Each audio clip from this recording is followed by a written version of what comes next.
when you hit the live button and you're not sure if it's live yet. There's that kind of connection moment. So I tried this little system here where I put just a thumbnail up, but we're in the background talking, and I guess we're connected now, right? We must be. We must be. And so as it's propagating through the universe, we got this thumbnail here, which will actually show up when for the replay as a thumbnail of the video. I was also playing around with using it as a transparency where we see us in the background, but next time. Good idea. Without further ado, let's get going here. You'll be in the background just in the beginning until I get going. Hi, everybody.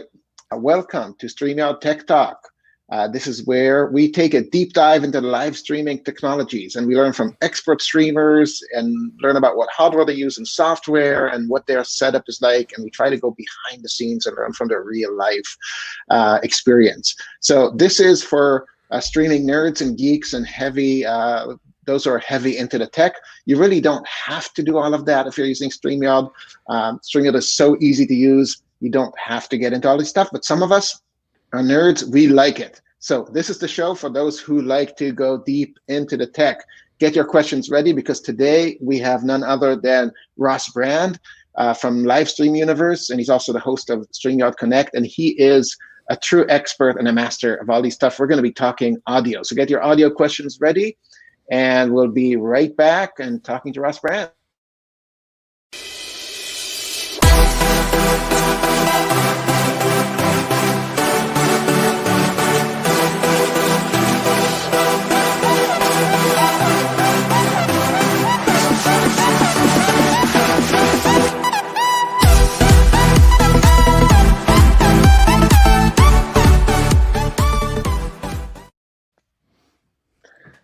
Hello. Hi, Ross. Good to see you at this end of the mic. How are you today? Good. Thanks for having me on, Daniel.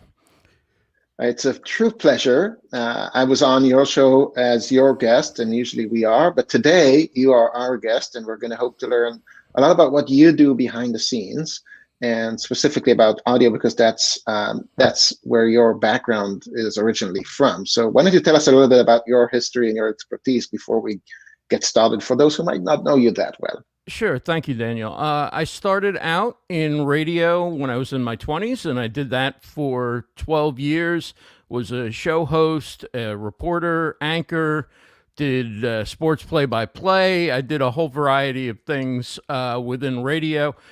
And then I went into some other different business areas, and I discovered live streaming in 2015, fell in love with it again, and I've done probably about 700 broadcasts and 500 plus interviews since then. So I actually did not plan on going live when I started Livestream Universe. I planned on being sort of like the social media examiner of live streaming and covering it. But within about a month and a half, I got to dive in and do this myself. And when I did, I just totally fell in love with broadcasting again, and been going live and hosting shows and working with people in the industry ever since. That's so that's funny that you didn't plan on being live on camera, but you ended up there, and you're good at it too. You're a great host. Well, thank you. And you managed to, one of your talents is you managed to bring lots of really interesting guests. So before we get started on the tech, I just wanted to ask a quick question around that. Like, where do you find all these people? How are you able to to find all these amazing guests? Just through networking over the years of live streaming and being on social media and recognizing people who just have something interesting to say. They're an expert in their area. Perhaps they've written a book. Perhaps they've worked in the field at a high level, or they just put out really good content.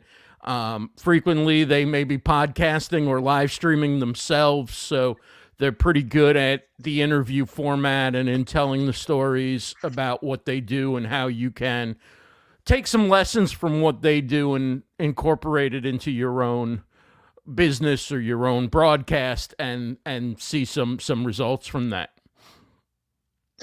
Beautiful. So let's get started with more of the tech talks here. So the first thing I like to do in every show is actually to show the back end of your universe, pun intended. So this is a quick screenshot you took just before the show started. Why don't you tell us, what are we seeing here? What is the equipment we're seeing Okay, in front of so us? the microphone in front of me is the Shure SM7B. It's a broadcast dynamic mic that's become very popular amongst podcasters and live streamers. It's been around since the early 70s, and it's been in radio stations across America for a long time. Michael Jackson actually used this mic to record Thriller, so although most of the time people use condenser mics for recording in the studio, Michael Jackson's producer actually gave him one of these, and that's how they recorded one of the best-selling albums of all time. So that is the microphone. The microphone is connected to an audio interface / mixer / recorder. It's called the MixPre 3 from Sound Devices, and it's basically a consumer, I wouldn't call it consumer, prosumer to pro. It's really pro quality, but it's priced for creators and solopreneurs and education use, and it basically is just about the audio quality of what Sound Devices uses on really high-end movie filming sessions. And the difference is it doesn't have all the live mixing features that they would use on a movie shoot, but it's got the best preamps, and it's like the most versatile audio interface you can find at a price that's within range for creators. So my mic goes, it gets plugged into the MixPre 3, and the audio in my mic is analog. It's the way we hear and speak. It goes into the MixPre 3. It gets converted within the MixPre 3 to digital, and from there it's sent by USB into my computer, and I select my audio interface within the MixPre 3 within StreamYard. So if you're using a USB mic, you would select your mic, but if you're using an interface or a mixer, whatever that last device is that's sending your audio into the computer, that's what you would select within StreamYard, where it says to choose your microphone. That's your audio input device. And the other beautiful thing about the MixPre 3 is it has analog limiters, which means if I get too loud, it will push down the sound before it distorts. Digital limiters, which a lot of products use, can only do so much, because once you've distorted digitally, you've destroyed some of the audio. You've already damaged the audio. So that's a unique aspect of the MixPre 3, is that I can push it a little more if I get loud, and I don't have to worry about getting a distorted recording or it coming through distorted on your end, because it's stopping it before the conversion to digital, when the distortion would be irreversible. Okay, so I was on mute because of course the lawnmower showed up exactly. Good timing. The leaf blowing exactly at this timing, right? This is the benefits of working from home. I don't know if you can hear it back there, but he's right outside. It's okay. So quiet recording environment is always the best, but you can't always help what goes on when you have a home office. It seems like every Wednesday before my show, people show up and do the lawns in my area. And fortunately, they're usually gone by 2 o'clock when I go live, but you never know. They kind of have their own schedule.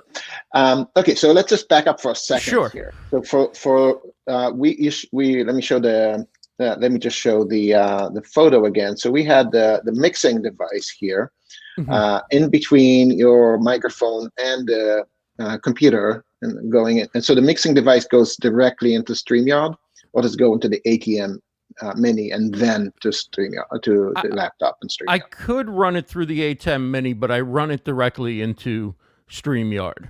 And basically, it's really a pretty simple setup when it comes down to it. It's microphone, it's mixer / interface, and into it's really 2 steps. It's 2 products essentially, and then into the computer. Right. Okay. So for those who are not very familiar with mixers, what is the case for adding one in? Why do we need a mixer? Well, I think most people probably don't need a mixer because if you're broadcasting from home, it's probably just you, your microphone. Maybe you've got one other device or maybe one other guest from time to time.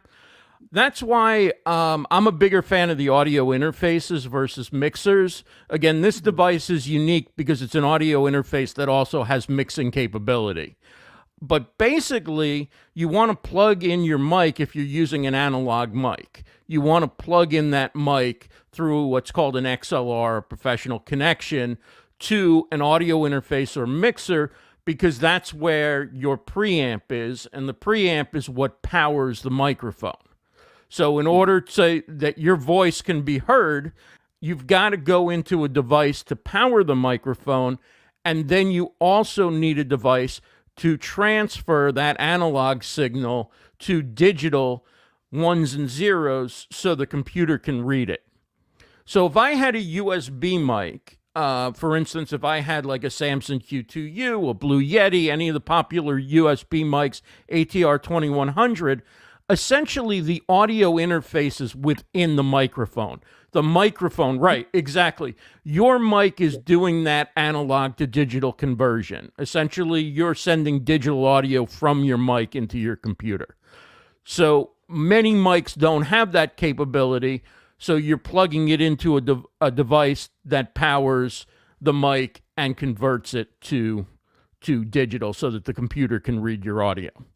And then, of course, it converts the audio that comes back out of my computer to analog so that I can listen to it in my headphones. Got it. Okay, so I'm trying to organize the questions here. There are a Sure. bunch of questions. I'm trying to organize them in a sequence that makes some sense. So for those of you who haven't seen your question yet, we'll get to it. At least I'll try. So Jerry is asking, why not just use the ATM Mini for sound? ATM Mini has sound mixing capabilities and different sound, I'll just call it sound manipulation capabilities. And also for the layman, what happens if you don't do any of that? Like, what would it sound like, or what's the downside of not doing any of this? Of going through the ATEM Mini, or of not using a mixer or interface? Not using a mixer at all, like just doing direct sound. Like, okay, what's the, what are we missing out on? Is it that bad? No. They're just two different types of product, right? So one product is a digital, essentially a USB mic is a digital mic in the sense that it's taking your audio and making it digital. So you don't need a mixer or audio interface if it's just you broadcasting from that mic. If I have an analog mic, this mic is not made with a USB connection, so I need another device. Now, that device has also some features that are useful. For example, this is not common in most interfaces, but mine can actually record as a backup. Or if I want to record my mic directly in to get the highest quality audio.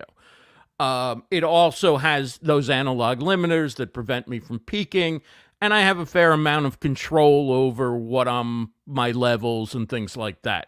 I don't do any processing. It's my voice into the mic, into the MixPre 3, converts to digital and out to the world. And so It's a very simple setup. So why don't I use the ATEM Mini Pro? The ATEM Mini Pro is fantastic, and it's got a lot of great audio capability, but it's more wires and it's more complexity. And I just think that going directly into the MixPre 3 and into StreamYard, as long as I'm pretty much in sync, if I'm way out of sync, then it's something to consider, although I can delay my audio within the MixPre 3.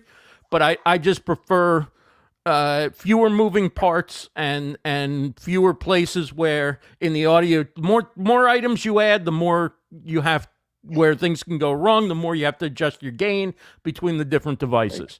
but it's a perfectly fine way to do things, particularly if you're looking to sync up or you have devices that are bringing audio into the A10 Mini. So if I had a boom mic on the other side of the room and another person using that to narrate something, for example, and I was bringing their audio in through HDMI, then I would plug that.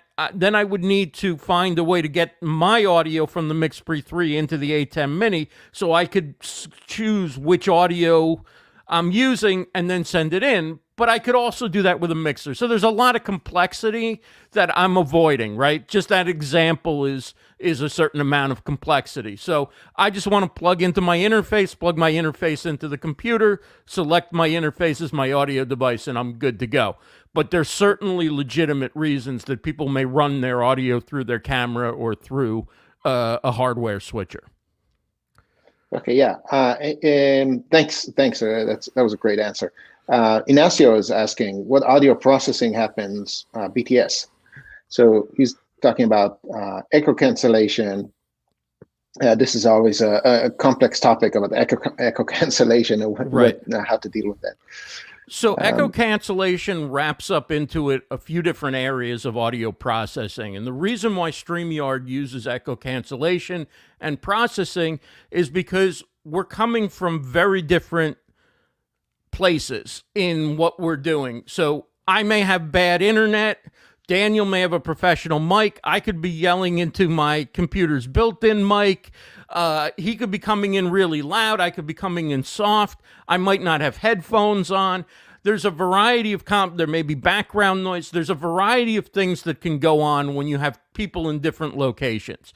So people are using different quality equipment. They're in different types of sound locations. And so the echo cancellation basically is a way, and the processing is a way to kind of level out that audio, mix it together, and send a good, smooth audio connection out to people to listen to provide a better listener experience. So basically, the better your gear is, if you have a good mic and you're speaking into that mic and you have headphones or earbuds, then you may try it with the echo cancellation turned off and then just record it one way, record it the other way, or have somebody who's knowledgeable listen and ask them what sounded better, listen to the recording, and see. I left the processing on for a while, and one day I tried it without, and I realized it was better for me without it.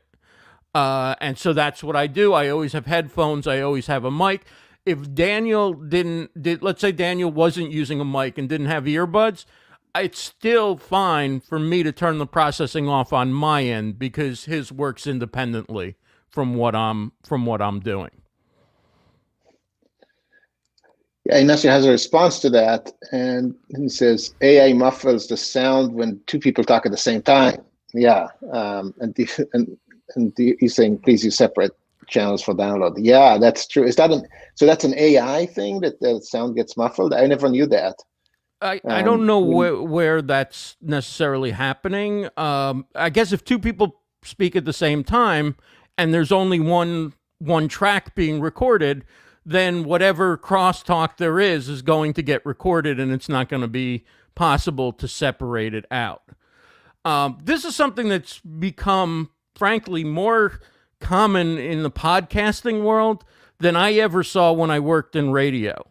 I mean, in radio, we just got the audio, right? Go out there, put the microphone out there, get that sound, and come back in.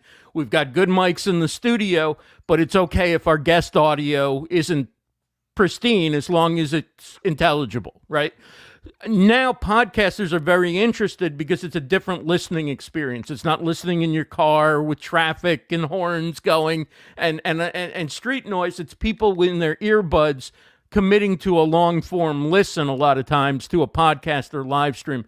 So a lot of podcasters have taken to editing the tracks separately so they can make sure that if there's any crosstalk, they can edit that out.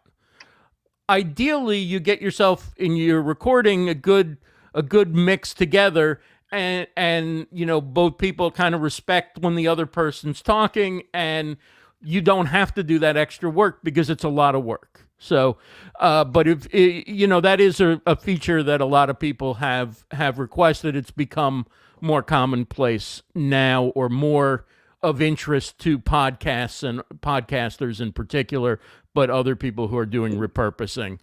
Um, it is what it is. Right. I try to avoid it because it's just a time factor involved in editing separate tracks rather than cutting where I need to cut, making my repurposed video, and getting it out there online.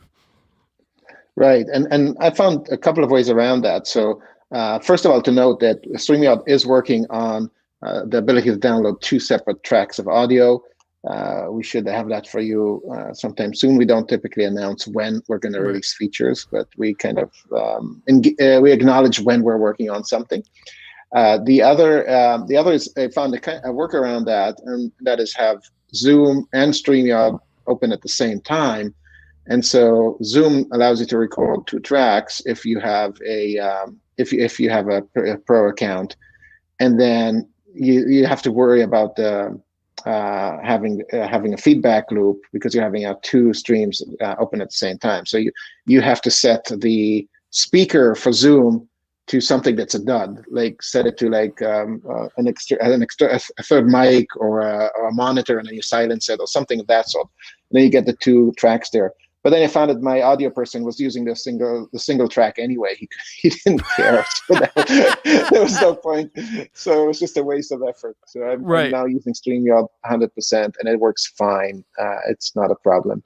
Yeah, I mean, you need a good computer too in order to have multiple video apps going at the same time. I can record in the MixPre 3, and I do that, and that I can record separate tracks and get the mix together.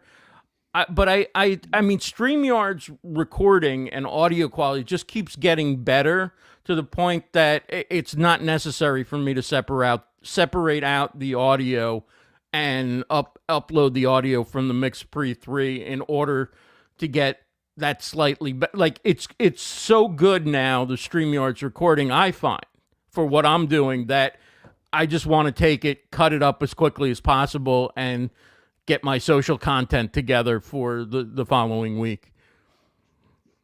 Right, and Neil is saying that he uses two different PCs. But he's not been able to open Zoom and StreamYard at the same time. Oh, he's tried it in two different PCs. Okay, I thought he was using two different PCs for the stream, but that would be an interesting idea, is to use like two different devices altogether, and then you mute one, use it just for the recording, and use one, and then use the other one.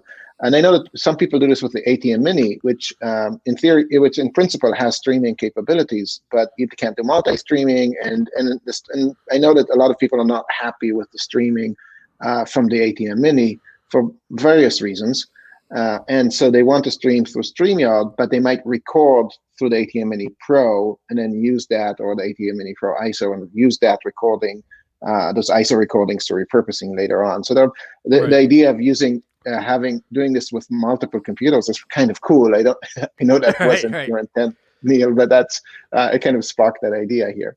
But that's another benefit of a mixer or audio interface, is that you can offload some of that work from your computer. So if you want to make your own recording, and most audio interfaces and mixers don't have a recorder built in, but they have stereo or mono out, and you can then attach a recorder and make your own digital recording, or right from what's being the same audio that's being basically that you're sending out to StreamYard, and I just monitor your return audio on the MixPre to make sure that for the recording it would be similar level, right? It doesn't impact what you're sending out to Facebook, but for the recording here, I can mix the two of us together if I were recording it in an external device. Right. And I'm not sure I know how to pronounce that name. Feverclade? Sorry if I mispronounced that. He's talking about using phone lines for streaming, and I've seen a lot of people using landlines in their streaming studio. I don't know if you know to comment on this. What is the benefits of using a phone line specifically in your setup? When you're a guest or as a host, As I mean it's not an easy. I don't know how I would do that with StreamYard. I You could probably do that with a landline, but I don't know exactly how you would route that audio. But as far as like when I worked in radio, the landline was the common way that guests would come on shows. So the host is in the studio, and you're on a phone. You're on a phone, and then if you're doing a remote broadcast, you would get a higher quality phone line that you would use to dial into the station to transmit your remote broadcast. But for a single guest or multiple guests for a segment or whatever, they just would call in typically on their landline. More recently, most are calling in on their cell phone, and that's kind of how it goes in radio. If you are using your mobile phone for audio, if you can connect it, it's going to be better than if you're using it through without a connect. Like if you can hardwire it, that's always better, right? Anything you can hardwire, if you can hardwire your internet, that's always going to be better for your video especially, but even for transmitting audio, there's going to be fewer artifacts, fewer breaking up along the way, as Wi-Fi has little drops that your hardwired connection won't have. Right, and I see Jennifer is asking, how does one actually connect the phone line in? And Juliet is saying that she actually brings it right into the mixer. And I'm wondering, I know this is off of your expertise. We'll focus back on your expertise in a minute, but it's interesting. I'm wondering, you guys, what's the point of using a landline in? What's the use case if we're talking about video, right? Live video. So Right. is it used to bring in like a third guest that's just kind of popping in, or what are you using that case for? Like, let's call Ross's, somebody that Ross happens to know as a surprise, Right. and bring them in on the show. Is that the use case here? What exactly are we doing? Well, I think a So lot that'd be of people interesting. a lot of people use the Rodecaster Pro, which is a good mixer interface, and that has the capability to plug your mobile phone right into the mixing board. And so you can bring the audio right in from the phone. So whether that's a guest, whether you want to play sound clips off your phone, you can do that very easily. The Rodecaster's set up for that.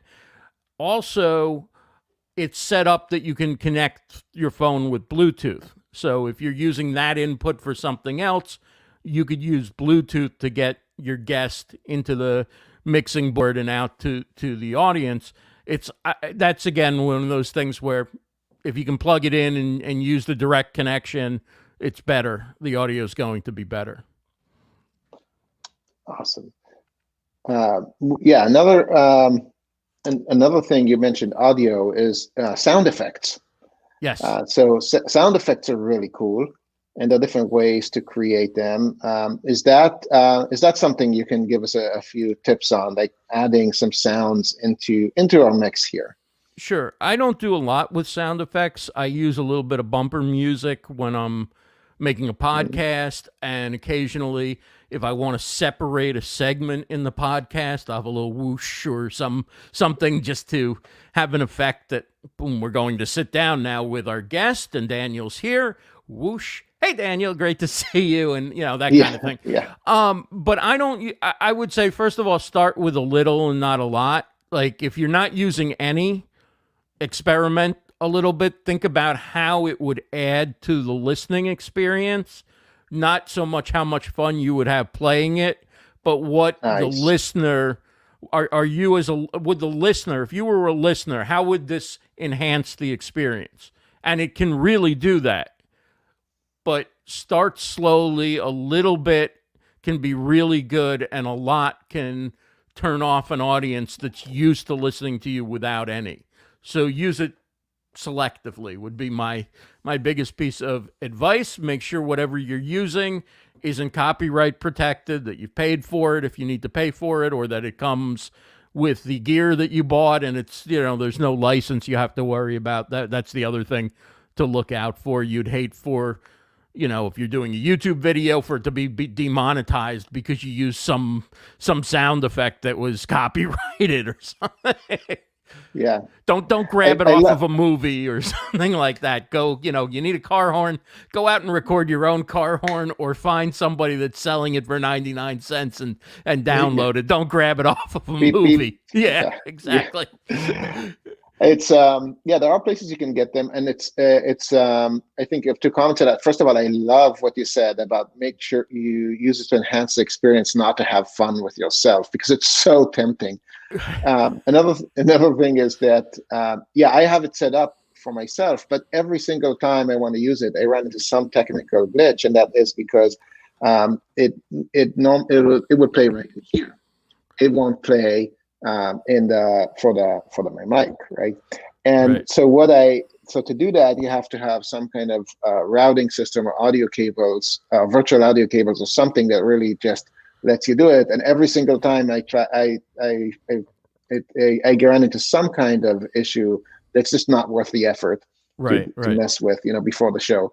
So what's eventually I'll do it. What's interesting is at the town hall, Dan mentioned that he uses a program on the Mac called Loopback, and that's basically it's like virtual wires, and you can route audio within your Mac with virtually. And so you bring, say in your case, you would bring your mic in as one connection, and then you could say put your sound in iTunes or some other sound playing app, and you could just fire it away there, and Loopback sends it all mixed together to StreamYard. You would probably in that case choose Loopback as your audio mic or your audio input device in StreamYard, but I'm not positive. But I actually started playing around with Loopback after Dan's and having fun with sound.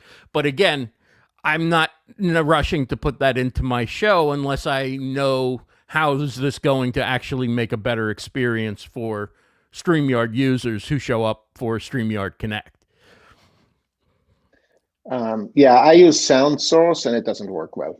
And it really pissed me off because they, and the free trial, when it ended, they didn't give me any notice and saying, you should upgrade. They simply put this really loud static sound in my ear, just in the middle of a stream, in the middle of a live stream. It was insane, and I get really annoyed at that. So Loopback did that about 10 minutes into playing around with it. It's like, wow. Oh, we're degrading your audio. There'll be sound over it. Fortunately, I wasn't live or anything, but I was just playing around. But it's interesting for also, if you want to send audio from different apps and so forth. It doesn't just have to be for sound clips. It's actually a very powerful program, and I'm going to learn a lot more about it actually. So that was a very good suggestion that Dan had made, and that's how he does it for himself on his Mac. But it's a Mac-only product. It's from a company called Rogue Amoeba. Rogue Amoeba. Right. Don't ask me to spell it, but it's Rogue Amoeba. Nicola is asking, when I invite the person into the stream, how can we stop the feedback noise? And say when we get, and some people get a delay, but others don't. I think there are two questions, maybe two symptoms of the same issue. Go for it. I'm going to guess that it's internet speed and internet connection. That's probably the issue there. And so you want to make sure that if you have a guest on, ask them if you are able to wire in, use an Ethernet connection. Please do that because it'll transmit the audio and video more smoothly, more quickly. The other issue is to ask them to please use earbuds or headphones to eliminate the echo. Even if processing is turned on and echo cancellation is turned on, you still want to use those best practices. Processing can only overcome so much, right? So the more you're challenging it with certain practices, you want to make sure that you're not, like if you're, say, monitoring the comments in Facebook so you can type something into Facebook as a guest, you want to mute that browser tab, because if that might be playing and you think it's low, but depending how sensitive your mic is, it can be picking that up. And then StreamYard can be thinking that's part of the audio you want to send, and it's passing that along. So there's a lot of different things that can happen.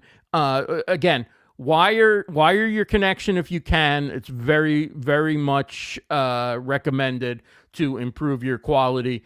And then make sure you have headphones on or earbuds in. That's the biggest audio improvement. It's not getting an expensive mic or interface or mixer, any of these things. Start with using headphones or earbuds to eliminate echo and feedback and bleed through from your mic, and use something other than the mic built into your computer or your webcam, which are generally too far from you and very close to other competing noise sounds like your fan, your typing, your mouse clicking. So even using headphones that have a little mic here, like your earbuds, as long as you don't have it jangling within jewelry and so forth, where it's, kind of making an unpleasant sound and distracting, that alone will be a major upgrade from using a built-in mic or the webcam mic. Awesome. Yes, great advice there. Abdul is asking a StreamYard question. When you make more than 10 participants, right now we don't have that particularly on our roadmap to have more. I would really be interested in, like, why do you want to have so many people at once? But you, Russ, you recently had a show where you had 10 people on continuously for 4 hours in your Livestream Universe celebration. And it was constantly revolving around 10 people. What kind of audio issues do you get, if any, when you have multiple guests on? We're talking when you have 10 people on, say, versus 2 or 3. You can, when somebody first comes on, there's a little bit of a delay till it's sort of like the audio packet finds its way through. I don't know the technology behind it, but generally that first time they speak, there may be a little bit of a delay of their audio getting through when you have 10 people on. But then after that, there were almost zero. I mean, any tech issues were user error, not StreamYard error. I'm saying that sincerely. The only thing that becomes difficult when you have as many as 10 people on is when somebody first speaks. It seems like cyberspace, something out there, something in a server has to locate that audio packet, and it isn't as easy when there's so many different sources, perhaps. This is a guess. I would have to ask Dan what goes on with that technically when the audio is being sent. But StreamYard performed magnificently. I would not be looking to have more than 10 on screen for me. I know for classrooms and certain virtual events, it would be useful. Dan did talk about at the Gage and Dan both talked about perhaps adding a lobby area where you could move people from the studio. So you have 10 people maximum in the studio, but you could move people into the lobby area. The one problem that we ran into were people couldn't get in when it was their time because there were already 10 people in the studio. As you do a 5-hour show, you start to get a little bit behind schedule, and so people start coming in early, and then it becomes a little bit of a challenge. But having that, as Nick Nimmin says, green room, right? That lobby area, that green room where you could move some people in there so that you could always keep a space or two open. So when a guest who comes right for their time schedule and should be on at that moment, you can slide them right out of the green room or the lobby into the show, put them on, and that would be a smoother experience than them continuing to get the message that the studio is full. So that would be kind of, I think, for most people who do broadcasts with a lot of people on screen, probably be more useful for the majority of people. But for education and other things, I see why people may want more on screen. Right. And I think one way around that, until we develop something around these features, again, that it's difficult to develop features for everybody. We want to keep it really simple. So for 99% of users, what we have today solves their 99% of their Right. needs. But then sometimes you want this green room, a true green room experience. One way to do it is to augment your stream with, let's say, a messenger room or messenger chat, or it could be a WhatsApp chat room, or some people use Discord to do that, and we can, and then that way you can coordinate in the back and say, okay, you're in that waiting room is completely separate from StreamYard, if you will, and that's a way to manage it. If you're rotating through a lot of people, then you have to have some kind of management of all these people. It's just that's something beyond StreamYard. It's project management almost, right? Right. Yeah.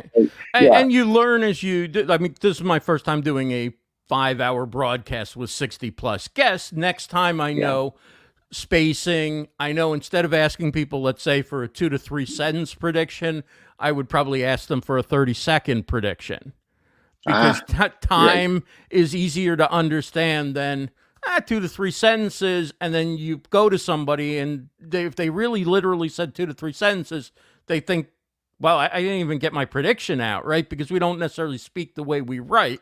So you learn as you go along of different ways. I like, if you don't mind me bringing a comment up, I like that Dr. Juliet said the host must be in control. Always let people know you'll call their names or raise hand. Keep it professional. Stay in control. This is really great advice. If you are the host and you're having guests on, you have every right to inform them, this is how we do the show. I will bring in the questions from the chat, for example. When it's time, you can ask them not to address the chat. You can say, okay, we're going to go in this order. This guest will be on at 2:15. This guest will be on at 2:45. You have every right to set up the show and keep control of the mic as the guest. You have an obligation, in fact, to your audience to make sure that you're providing the show that they came for, not the show that a rogue guest might decide that they want to present to you, right? So there's it's very important, so to speak, for the host to hang on to the mic. Right. And Neil, wow, his comment is long. It's filling up the screen here. But he's saying, and he'll be a guest on our show as well at some point. So he's saying, that they use a green room. They call it a green room. But Neil, you didn't say what do you use to create that. So that would be interesting to hear. And again, we'll have him on the show, so we can ask more questions there. By the way, sorry, Juliet, I didn't notice it was Dr. Juliet. Now I get it. You got that, Ross. Yeah. It's amazing how challenging it is to manage the stream and interact as a host at the same time, and really do both jobs. It's not simple. Managing the chat is an art in of itself, and takes a while to get comfortable with. And if you have a lot going on in the show, sometimes you have to make managing the chat something that's just a part of the show, like every other segment. So you take a minute and you go to the chat, then you come back, because when you're doing certain parts of your content, it just may not be possible to do that interactivity at that moment. So you do it at other times. Right. And Nancy saying it's a balancing act. It takes work. And last week we talked about how you could spend 3 days, 3 people managing a show. Right. It does take a lot of work, and it's tricky. So Ross, your show goes very smoothly, and you go through a lot of guests. Maybe we could talk a little bit about tips of how you manage or how you organize your show beyond. We're focusing on audio today, but we did have a couple of questions about in the very beginning about getting started with finding guests, right? And how do you get started with finding guests when you're new at this, right? Here we go. So this Dave was asking this. How do you get started finding guests? And then maybe if you could elaborate a little bit about how you organize how do you organize them for the show? Do you bring them in, for example, for a little test audio check before the show? What's the logistics around getting people on your show? Well, generally, I give them the link, the guest link, which is the StreamYard. It's just one URL. They click it, they come into the studio. They can also use that link to come in 10 minutes before the show, and we test their connection and audio. Fortunately, most of the people that I interview are very experienced at live streaming and podcasting. So if they say, hey, I can't drop in before my segment, it's not a problem because they know how to do this. They know how to use StreamYard. They know how to check their own audio. It's always good as far as balancing the level. You know, you can see if one person's booming loud and another person can hardly be heard, then you can ask that one person to turn their gain, their level up, their volume up a little bit. You turn yours down, or vice versa. So there's a value in doing that. Let me stop you there for a second. Sure. So how do you check that the audio are the same level? So how do you balance the audio? What do you calibrate against?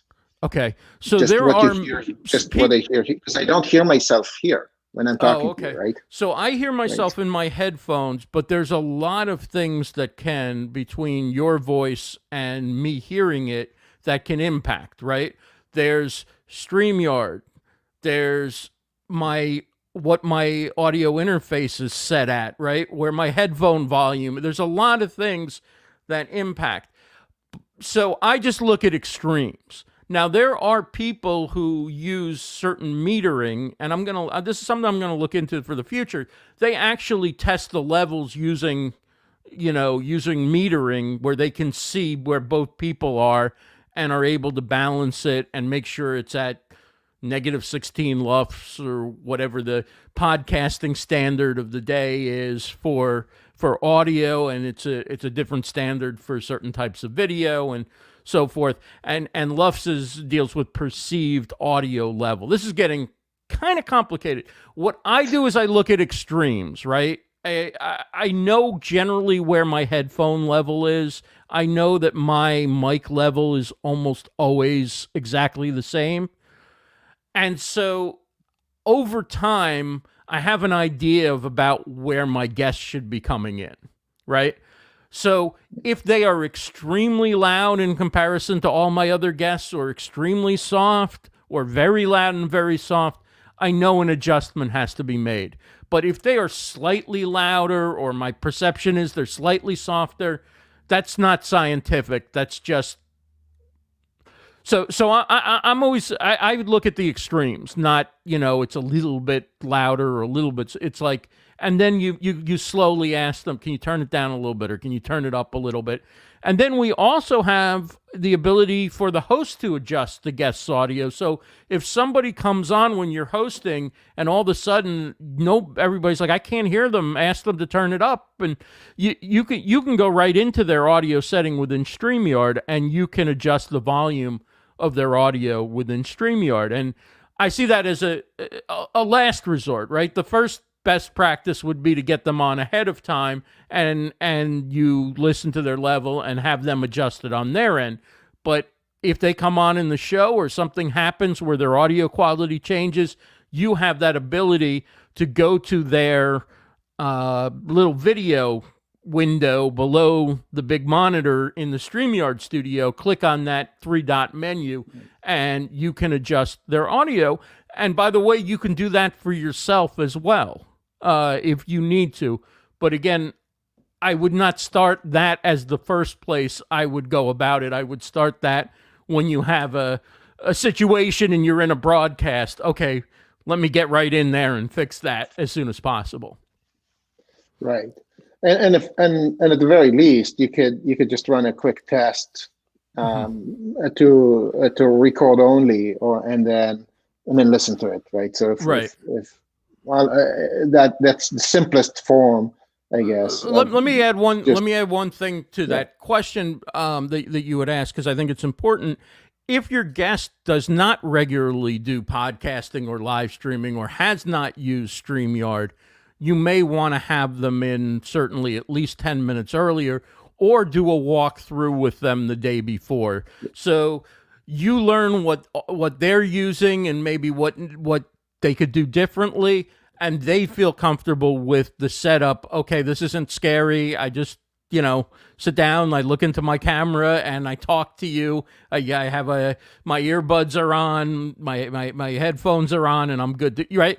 So you walk them through, okay, in the back end, this is what you'll see. You'll see the comments. You don't have to address those, but you can follow along with the chat. Let them know the lay of the land ahead of time and how things will work. Explain how they need to, click the link. It's very easy. You don't have to download anything. You click the link. So there's all that for managing a guest who hasn't done this before. But for experienced guests and people like Tim Sohn, who's used StreamYard 5,000 times, I would just say, hey, Tim, your guest spot's going to be at 220. If you want to test, jump in with me at 155. That's how I would, for somebody like Tim Sohn, who knows what you need to do already. Right. I have an unrelated, not unrelated, Sure. not an audio question here. But how did you manage to get that screen layout? I guess Shining TV is referring to to your green screen, or not sure. Okay, so this isn't actually a studio, as you know. StreamYard came up with the green screen feature at the beginning of the year, and I got a physical green screen, and then I went into ScreenFlow, which is an editing software, and with ScreenFlow, with my subscription, came a stock footage library that I could use without having to pay anything or worry about copyrights in addition to whatever I was paying. So I found this video background and basically pulled a frame from it, and that's what my background is. And I had a friend help me with aligning both my Livestream Universe logo and my StreamYard Connect logo so that it looks like it's in line with what would be that moving video background. And when I'm on Zoom, which has moving video backgrounds, then you actually see it. You see it moving, not the logo, but that screen behind it, and it's basically like a map or of the globe, and it moves along. So I found it and made a few adjustments to it, and basically took a one frame of a short stock footage video that I could use. So there's a lot of options out there. I mean, Pixabay, Unsplash, Canva. There's a lot of places you can go and go through some stock images, or take your own images. I mean, if you have a nice scenic place in your area, you may want to go take a picture. Or the other thing is, you can take a picture of your own studio at its best and then put that up as your green screen. Perhaps, like, if I were to do that, I would do some serious cord management, and then I would take that picture, and then I could go back to plugging things in on the go as I do. Actually, I have a funny story about green screen. So I'm using a green screen right now too. I just popped this one in the background before the show, and I haven't yet put the StreamYard logo here. I need to play around with it. If it's one thing I want to point out is that Ross's green screen is actually, sorry, his image here has this like 3D effect, because it's just in an angle. You got the window on the right, and you've got the logo. Sort of, it looks like an angled wall. Mine is just like curved, and it's not quite as a dramatic effect. It doesn't give that. It's got a little bit of it gives you a little bit of separation. A little bit. Yeah. But there's something really funny that's happening here. You will notice here that on my hair, right, you can see it's being affected by the green screen, and that's because I have some hair color here, which this is before I joined StreamYard. People tell me, oh, it matches the brand. That's what I thought. Okay. That was pure coincidence. And actually, it got a little bit greener over time. And so now I never thought of the consequences of having the green screen with the green hair. Right. So I'm going to have to change the color now. But these little funky things also are, it could take some adjustment. And there is a little adjusting bar in the green screen when you're turning on green screen in StreamYard, where you can adjust the tolerance there. So You can, so if you're wearing a little bit of green or something has some green tint to it, it won't Right. pick it up. So that's a little funny story there Yeah. about, hair color and green screen. You know, Pick it some wisely. people have green screens that on the other side are blue. And so I don't have one of Right. those, but if you have one of those and you can't get rid of green, it's in your uniform, it's in your hair, wherever you would put green, that is one way to do it, which would be to use a blue screen and then make sure that you don't put any blue on your body or, in your field of view of where the green screen is. Yeah, and if you're in real dire straits, then then there are devices out there. You can use a red screen or a pink screen, some other color too, with certain devices that can do it, or certain software that can do it. So those, for extreme cases where you absolutely have no choice, you could go a different route. Right. Or black screen, right? So black is easier to find. You could just get a black blanket and just drape this with black or whatever. Yeah, and Julia was saying we didn't even notice it. Yeah, so I managed to get the settings right, but now that I've mentioned it, it's probably going to drive some people crazy. Yeah, and anytime I'll change my hair color today, and let's see what I come up with if you like it. Okay, what's Tim asking here? Toys and bells and whistles. Can I get to your work? Okay, I'm not sure what the question here is. It's kind of long-winded. Alesis Multi-Mix, a good or bad choice for a mixer? Are you familiar with that brand? I am not familiar with that one. I have not used most of the mixers. I prefer the audio interface. It's just a simpler setup, and in general, at the same price point, most of the audio interface, this is a broad generalization, but the audio interfaces, because there's not many moving parts in comparison to a mixer, their preamps and analog to digital conversion, the two basic things you need it to do: power your microphone, convert your audio from analog to digital.